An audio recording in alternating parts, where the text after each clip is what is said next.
In today's video, I'm going to teach you how to fetch Google Fit data. By the end, you'll have a clean export of your health and activity records that you can analyze, backup, or move to another service. Start by opening Google Fit.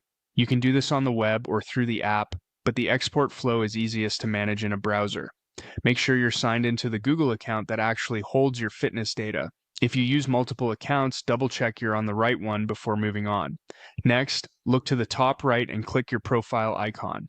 This is where you can confirm the active account and access account level settings tied to your Fit information. If needed, switch to the correct account here so the export includes the right data. From the menu, open Fit Data and Privacy. This is the hub where Google Fit centralizes what's collected, how it's used, and how you can control it. Take a moment to scan the page so you understand what will be included in your export. Things like steps, workouts, heart rate readings from connected devices, and more, depending on what you've synced. Now choose Export Your Data. This sends you to Google's export tool with Fit already selected. You're creating a copy of your information. Nothing is deleted from your account. If you see other products checked, you can leave them as they are, or deselect them to keep this export focused on Fit.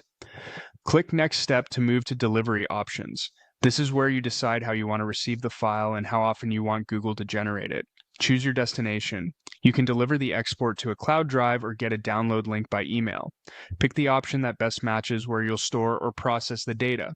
If you choose a cloud service, make sure you have enough space available. Set the frequency, file type, and size, then click Create Export.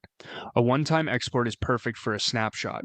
A scheduled export is useful if you plan to analyze trends regularly. Zip files open on any computer, while TGZ can be better for large data sets and Unix-based tools. For file size, smaller chunks are easier to download on slower connections, while larger chunks reduce the number of files you'll handle. After you create the export, Google will prepare your archive. This can take minutes or longer, depending on the amount of data. You'll get a notification when it's ready. Download and store it securely, and remember that health data is sensitive. Keep it private and only share it with tools you trust.